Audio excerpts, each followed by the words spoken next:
அட கொடுமைய தமிழ் எடுக்கப்பட்ட ஒரு நல்ல படத்தை ரீமேக் பண்றன்ற பேர்ல ரீமேக் பண்ணி கொதறி வச்ச ஒரு 3 படங்களை பத்தி அதோட வந்து பார்க்க போறோம். இதுல ஃபர்ஸ்ட் வந்து 1995ல தலைவர் நடிச்ச பாட்சா படத்தை 2001ல கர்நாடகால கோடி கொப்பா அப்படி சொல்லி ரீமேக் பண்ணி வச்சிருக்காங்க. தமிழ்ல நம்ம ரஜினி சார் வந்து ஆனந்தராஜை கட்டி போட்டு அடிச்சிட்டு நான் ஒரு தடவை சொன்னா 100 தடவை சொன்ன மாதிரி அப்படின்ற மாதிரி சொல்லுவார்ல, செம மாசா இருக்கும் அந்த சீன். இதுல இவர் இந்த கர்நாடகா பாட்சா வந்து காலாலே வந்து கரகாட்டம் ஆடிட்டு இருக்காப்ல. அந்த கர்நாடகா ஆனந்தராஜை வந்து காலாலே அப்படி கட்டி மரத்துல வந்து கயிறை போட்டு அப்படியே தொங்க விட்டுறாப்ல. எப்படி காலாலே கிட்ட ஓடி போய் அந்த வில்ல மேல இவரோட லெஃப்ட் கால் அப்படி தூக்கி அப்படி தோள் மேல வைக்கிறாப்ல.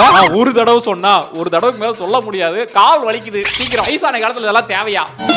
ஃபிளாஷ்பேக் போர்ஷன்ல ஒரு நெருப்பு அப்படி வெடிக்கிற மாதிரியும் அந்த நெருப்புக்குள்ள இருந்து ஒரு சிங்கம் அப்படி வர்ற மாதிரியும் அந்த சிங்கம் வந்து இவரா மாற மாதிரிலாம் வந்து மொக்கையா விஎஃப்எக்ஸ் பண்ணி வச்சிருக்காங்க. இதெல்லாம் உங்களுக்கே அநியாயமா இல்லையா? நம்பர் 2 தனுஷ் நடிச்சு 2007ல ரிலீஸ் ஆன பொல்லாதவன் படத்தை தெலுங்குல வந்து குரடு அப்படின்னு சொல்லி 2009ல வந்து ரீமேக் பண்ணி வச்சிருக்காங்க. தமிழ்ல அந்த ஹாஸ்பிடல் சீன்லாம் வந்து அவ்வளவு ஃபயரா இருக்கும், அவ்வளவு சூப்பரா நடிச்சிருப்பாரு தனுஷ் அவர்கள். இவரை பாருங்க, ஏதோ ஹாஸ்பிடலுக்குள்ள டீ குடுக்க வந்த வடக்கன் மாதிரி வந்து இருக்காப்ல. இவர்தான் வந்து தெலுங்கு பொல்லாதவன்.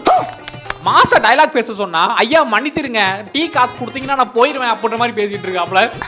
இதை விட இந்த தெலுங்கு டேனியல் பாலேஜை பாருங்களேன், சம காமெடியா இருக்காப்ல. எதுக்கே பிபி வந்த மாதிரி துள்ளிட்டு இருக்க? தமிழ்ல அந்த Dress எடுக்க போற சீன் இருக்குல்ல, அந்த சீனை இவனுங்க அந்த Dress-ஐ இந்த ஹீரோவே வந்து போடுற மாதிரி எடுத்து வச்சிருக்கானுங்க.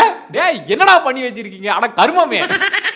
நம்பர் 3 விக்ரம் சார் நடிச்சு 2003ல ரிலீஸ் ஆன சாமி படத்தை 2004ல நம்ம பாலகிருஷ்ணா வந்து லட்சுமி நரசிம்மா அப்படி சொல்லி ரீமேக் பண்ணி வச்சிருக்காப்ல. விக்ரம் சார் வந்து ஒரு மேனரிசம் ஒன்னு பண்ணிருப்பாருல, அதே மேனரிசத்தை நான் பண்றேன் பாரு அப்படின்னு சொல்லி இவரு பண்ணிருப்பாரு. ஏதோ பாலையா காலையில ஆயி போலையா இந்த எக்ஸசைஸ் பண்ணுங்க நல்லா ஆயி போகும் அப்படின்ற மாதிரி இருக்குது பார்த்தா.